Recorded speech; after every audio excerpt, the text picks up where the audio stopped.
Thank you, Mr. Speaker. Mr. Speaker, allow me to first congratulate you on your appointment to the National Assembly, as well as the previous Speaker, the Deputy Speaker, Mr. Lennox Schumann. I also want to acknowledge that we are meeting in the month of September, which is considered both Heritage Month as well as Education. And I think sometimes this gets over our heads. Mr. Speaker, I rise to give support and sustenance to the 2020 budget presented by the Honorable Bishop Juan Edgil, Minister of Public Works. But before I begin, I want to express my thanks publicly, and I remain humble to be chosen to serve as a minister of President Mohammed Irfan Ali's government. But Mr. Speaker, let me mention that this budget is being presented against the backdrop of our country coming out of an electoral gridlock that lasted more than 5 months, an impasse that has significantly hindered and encumbered the progress of our country's development. Mr. Speaker, never again must we allow the clandestine intentions of a few to hold our development back. Never also must we permit our economy to be eroded by the selfish and malicious actions of a group of elected officials that have led our country into a dungeon of hopelessness and despair. Mr. Speaker, thanks to the heroic and resilience of our President, His Excellency Dr. Mohammed Irfan Ali, Vice President Bharat Jagdeo, and a team of courageous persons, many of whom are sitting in this hall on this side, and I also recognize the Deputy Speaker, many of whom the private sector, the civil society, and others too numerous to mention, including international community. I'm not forgetting, but more importantly, the citizens of this country who stood up for democracy, and we are now able to put that chapter in the past. Mr. Speaker, this budget is a budget which caters for the poor and the ordinary man who has weathered the storm and who are deserving of a bright future. And the 2020 budget has been crafted to do just that, which is to ensure that every stratum and every sector in our country benefit. This budget provides an economic stimulus for the individual and his community. But these measures, we will see increased spending, which will lead to an increase in employment rate, which will in turn increase income and hence boost spending. Thanks to 2020 budget, we will see a prosperous country under the leadership of a competent government. Mr. Speaker, and I'm happy she arrived at the right time, the Honorable Ms. Ferguson, in her presentation to the Parliament, came here to present distorted facts on issues that has already been decided on by the electorate. The previous administration, for example, had no plan of action for this country. Hence, what we see in the Ministry of Housing and Water. The honorable member believes that she can continue to spin webs of deception in this honorable house, forgetting that the APNU, AFC is no longer in government and there is now a new and truthful dispensation to the management of the affairs of the people that we have been elected to serve.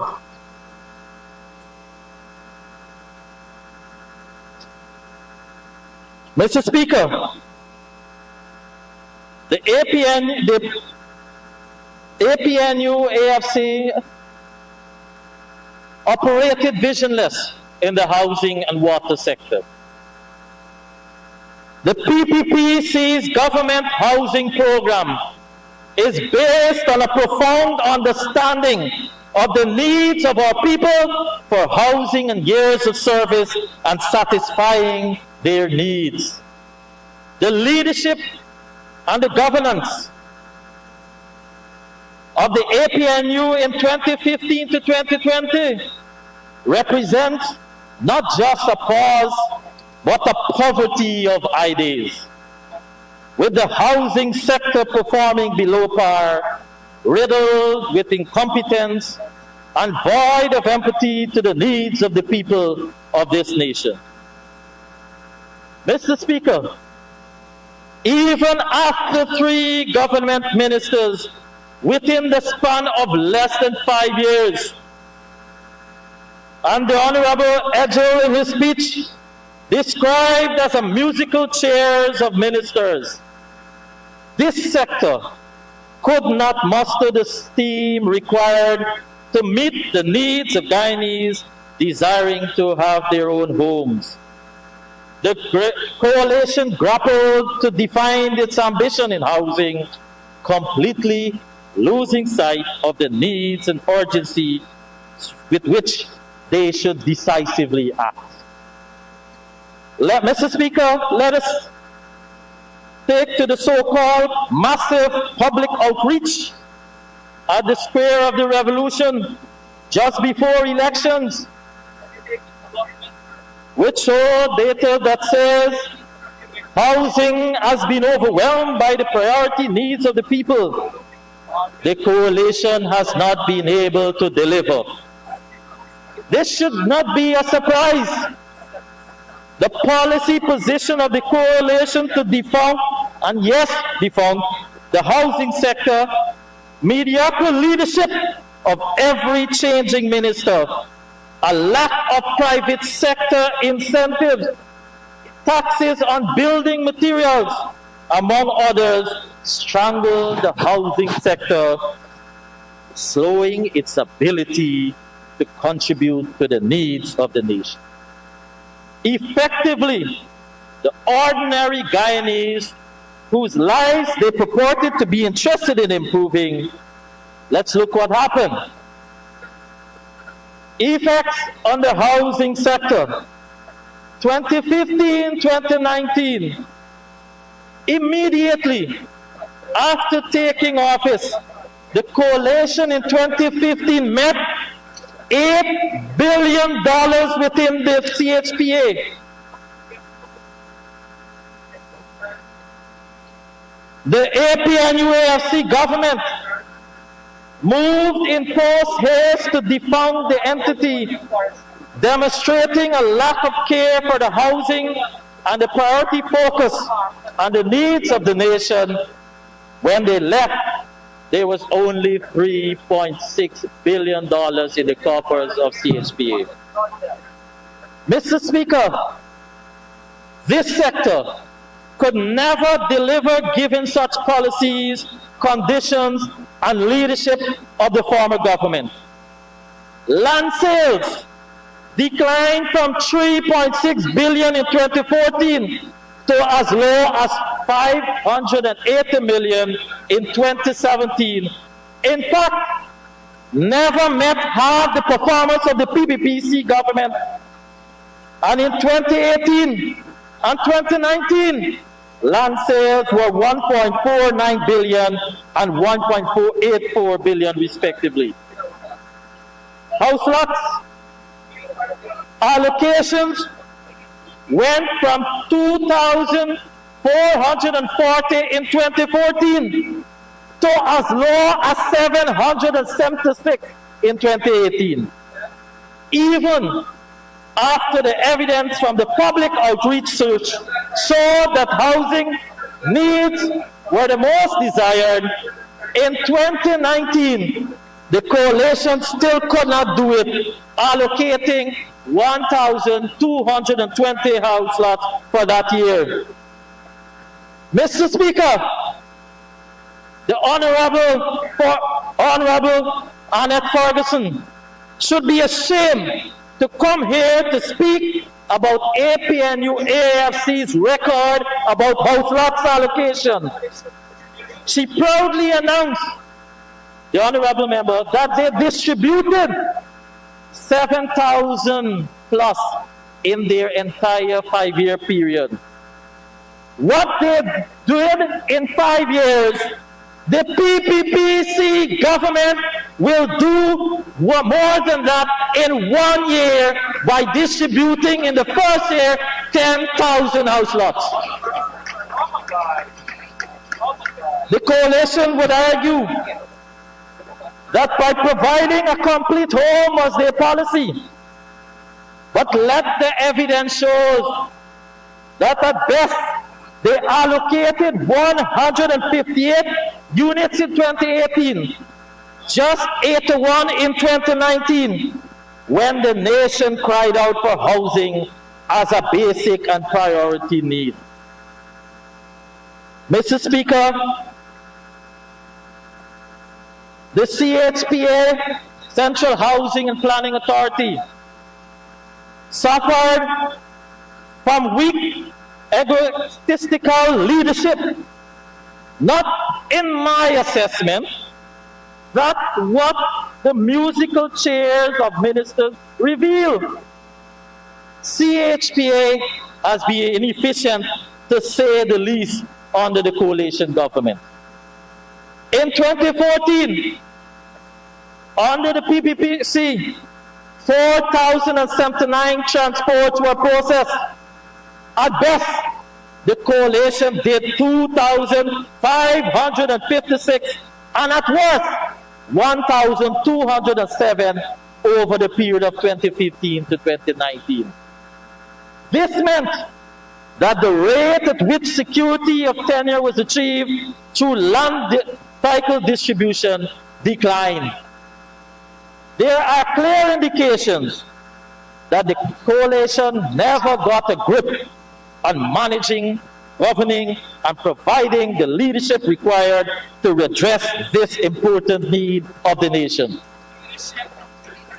Mr. Speaker, I am pleased to announce that by the time we complete 4 months into office, not 1 year, the Ministry of Housing and Water will be distributing over 2,000 transports and titles. Mr. Speaker, the new PPPC administration under President Ali, who happens to be the immediate past Minister of Housing and Water, will restore the housing program to satisfy and surpass the expectation of the Guyanese people.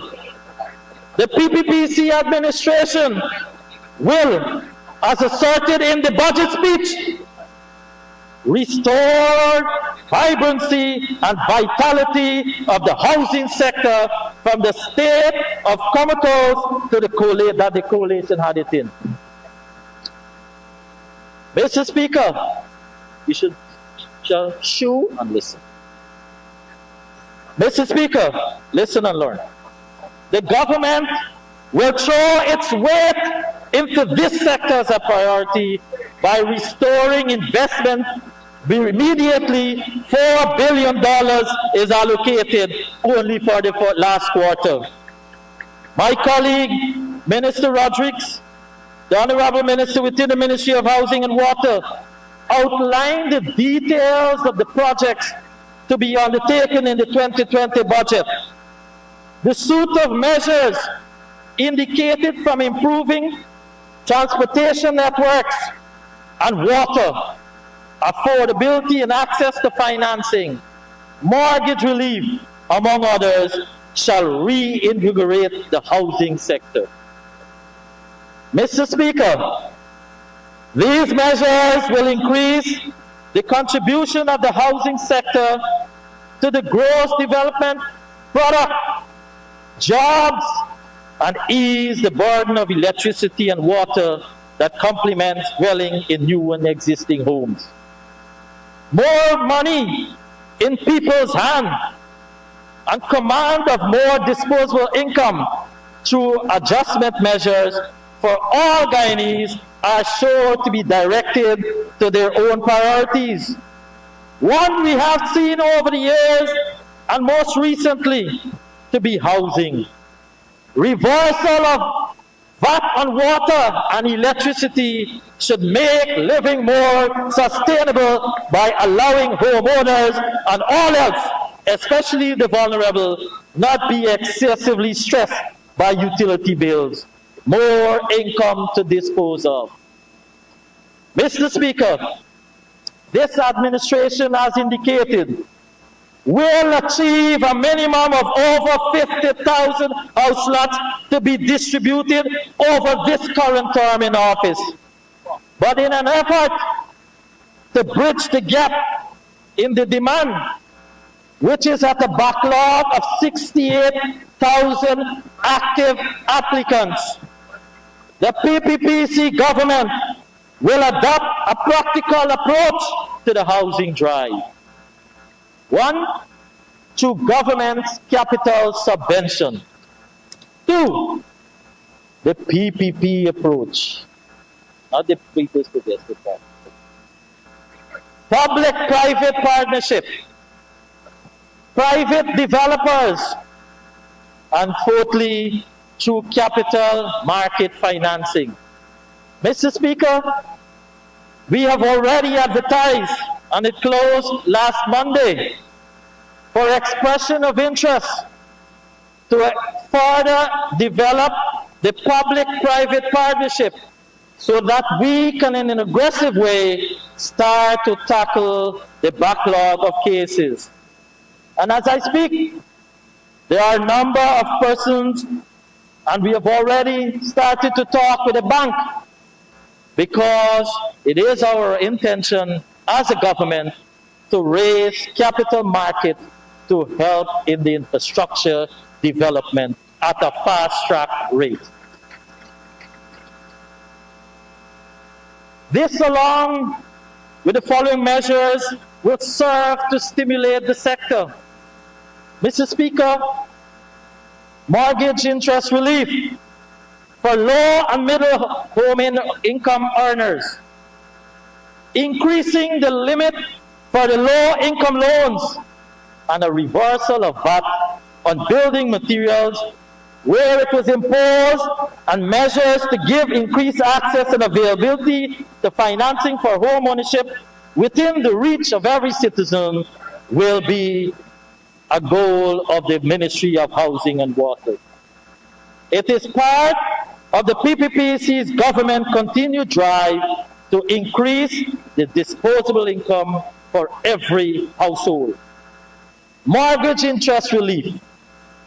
In 2013, the PPPC government introduced this initiative for persons with mortgages at the bank up to a ceiling of $30 million.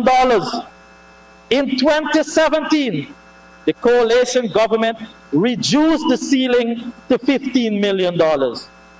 This reduction negatively impacted upon approximately 55% of those borrowers.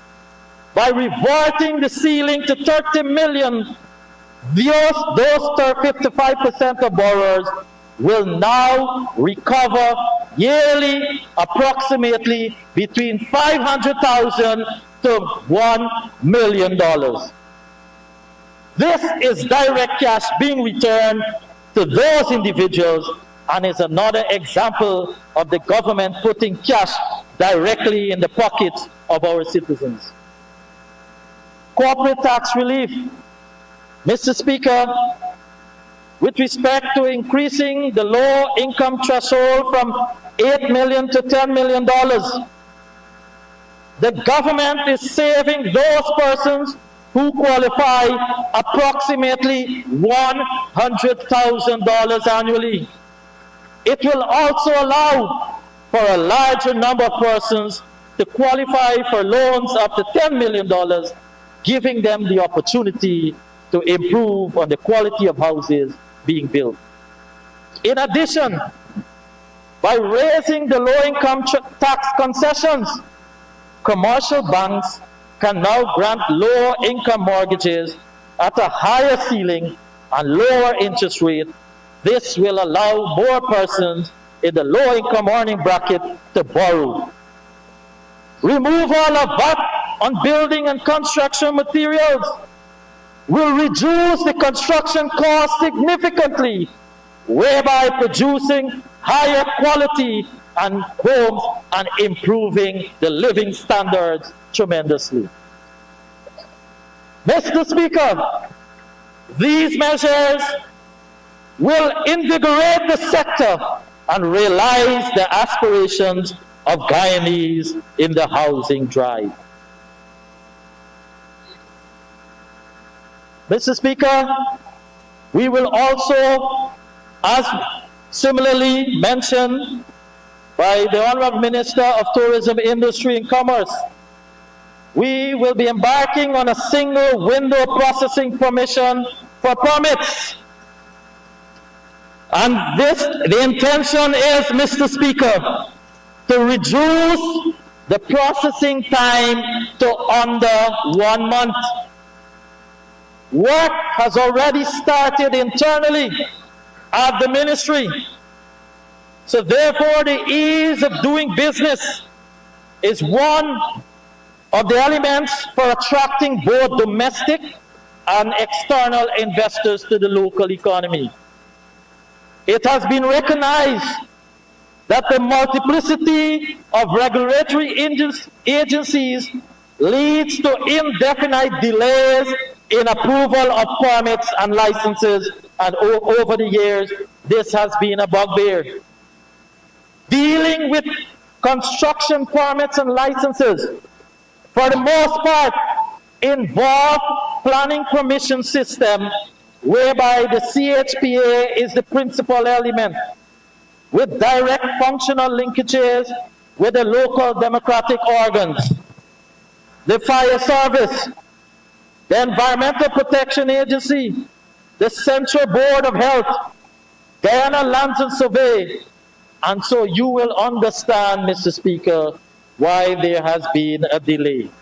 And it is our intention to implement a single window electronic permitting system that will focus on 3 facets: reducing, as I said, the permission time to under a month, and to ensure that we have the legislative changes that are required, that the Honorable Attorney General is leading a committee for this activity to ensure that we put the necessary software into place and we build the necessary infrastructure to implement the single window system. Hinterland housing program. Two former ministers spoke about the Hinterland housing program. Mr. Speaker, they should be ashamed to raise that program. The Hinterland housing program was an initiative of the People's Progressive Party civic government. But worse yet, as I stand here, the previous minister, there was no initiative to continue that program. There's not even a documentation to show any initiative to commence another round of the Hinterland program. I can say this, we have already started the work, and it is our intention in 2021 to resume the Hinterland housing program.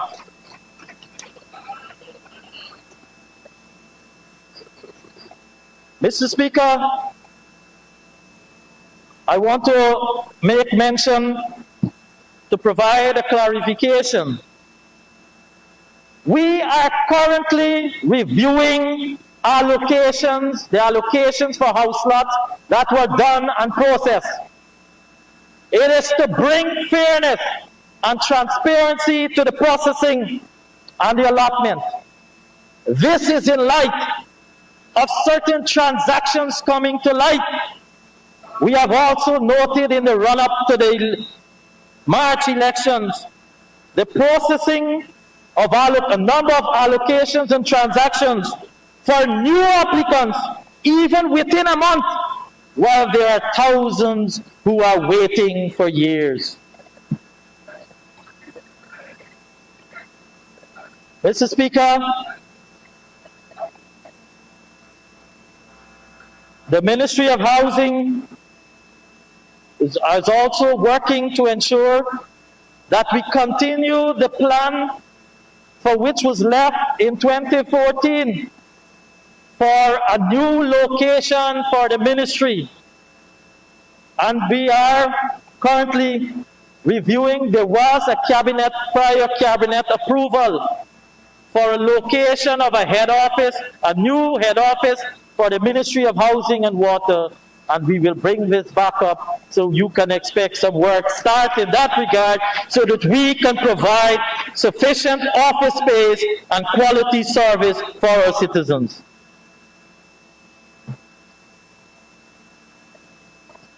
Mr. Speaker, much like the rest, let me speak a little on water. Much like the rest of the economy, the leadership of GWI and management of GWI under the APNU were the worst in the company's history.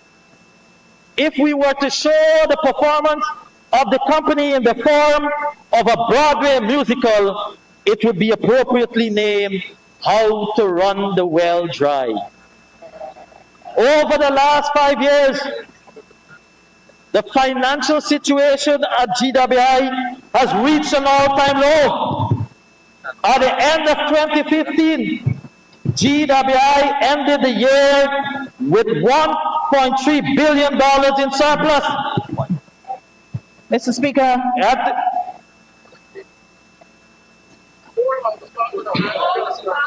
Mr. Speaker, I'm listening.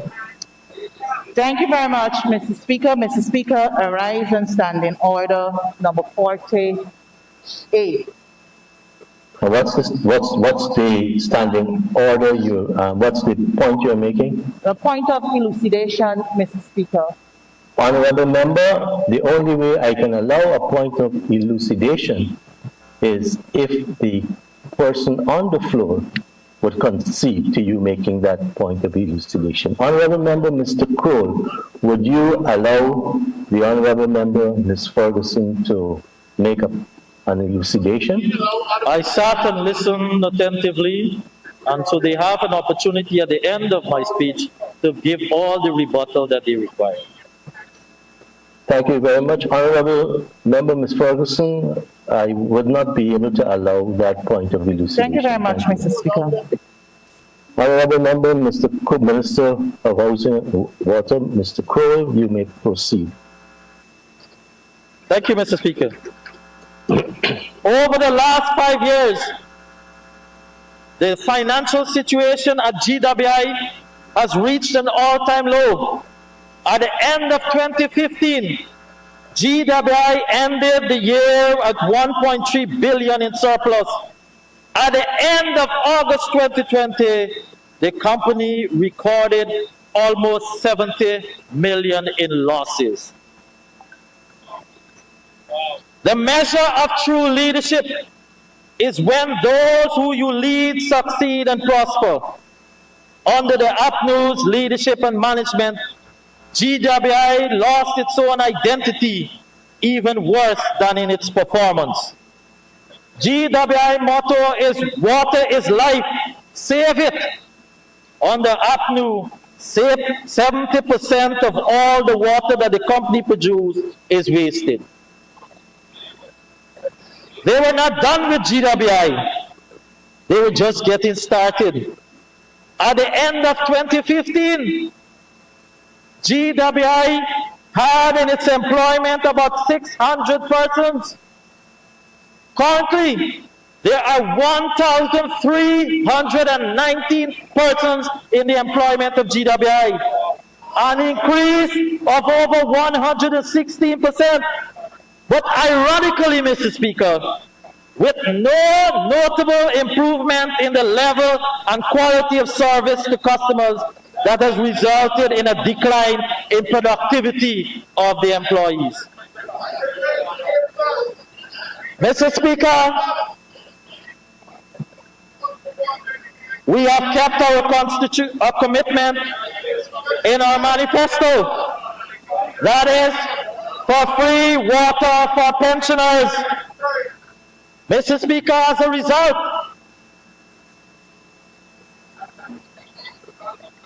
As a result, 25,620 pensioners will be able to benefit from this measure. The total value is $227 million as a result of the subsidy of the free water for pensioners. Let me break it down further. So I see the former minister's writing, so let me have her writing a little more. Honorable member, before you can break it down further, you have to build up your time. So could I have someone move an extension for you, sir? Thank you very much, Mr. Speaker. I'd like to ask that the honourable member be given another 5 minutes to conclude his very good presentation. Thank you. Thank you very much, Honorable Minister. Honorable Minister, Housing and Water, you have 5 minutes to conclude. All right, so let me break down another category. Removal of VAT on water. Metered customers, as a result of this effect, 88,000 customers with 83,000 unmetered. A total of 172,324 customers will benefit to the value of $416 million.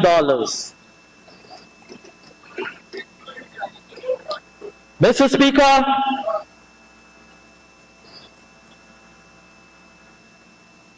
the average employment cost was $94 million in 2015 compared to $239 million in 2020, an increase by 2.5 times.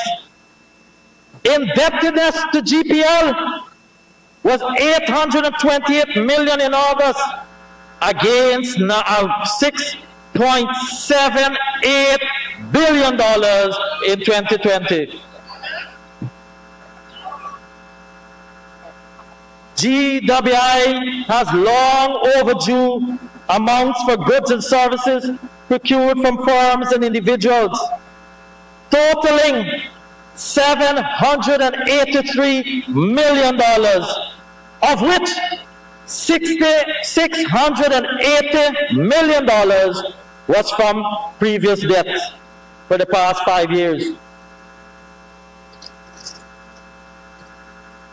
Between 2015 to 2020, GWI total bank balances have deteriorated significantly by $1.76 billion, or 69% of the total bank balance as of 2015.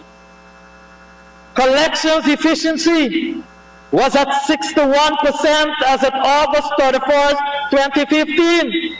At August 31st, 2020, a decrease of 9% has ensued. Yet, we see an over 100% increase in staff.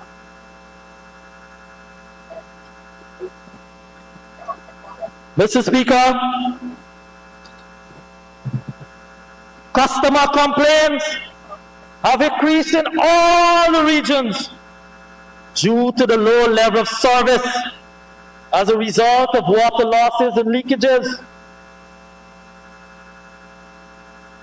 This department along with the Public Relations Department, immediately the new board, which has met last Friday, they have taken a decision to give this department a priority.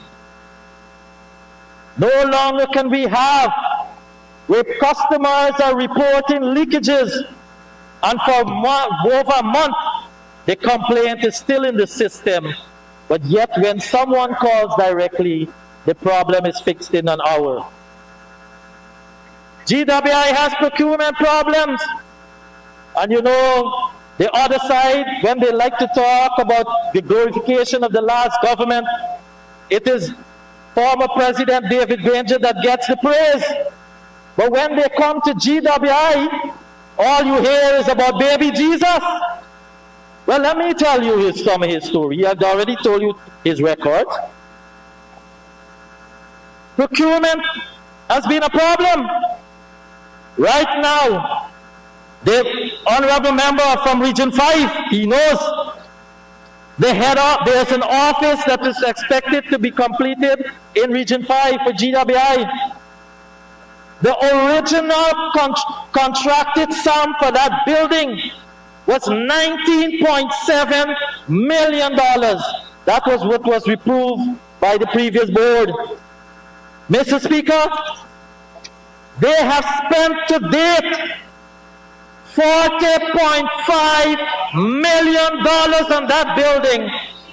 And as I speak, they are requesting another $25 million to complete the building. Then you have another arrangement, sequest, which is costing the taxpayers of this country. It costs $1.8 billion in 4 years, $450 million per year, where they sole source a contractor to supply and for the treatment of well water for 28 wells. What was the findings? The company GWI did not even comply with its own procurement policy. There was no competitive bidding process.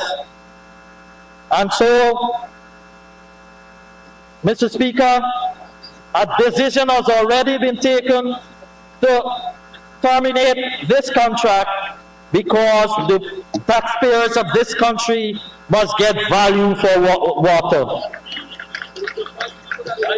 So GWI's strategic plan will include achieving nationwide access to safe and affordable water for all in a sustainable manner. Provision of treated water to improve the water quality to the World Health Standards. Reduction of non-revenue water to improve the level and quality of service and financial viability, as well as, and equally important, to attain financial and commercial viability and sustainability of the water sector. Our key focus, therefore, will also include extending water coverage throughout Guyana, including the hinterland communities, Honorable Don Hastings. Expanded treatment for water coverage throughout Guyana, and increasing our meter coverage. So, Mr. Speaker, sanitation is also included as part, as I wrap up, Mr. Speaker. Honorable member, could you wind down? You're Yes. into 7 minutes. The sanitation investments over the many years have been limited to solid waste via landfill facilities. However, there is now a need to turn our attention to wastewater treatment through resource recovery application. Guyana is expected to develop, as I conclude, Mr. Speaker, Guyana is expected to develop rapidly due to its advancement in the oil and gas sector, presenting several residential, commercial, and industrial development and that is proposed by the Central Housing and Planning Authority, and therefore sanitation and water delivery will play an equal important role in the housing sector. With those few remarks, Mr. Speaker, I thank you very much.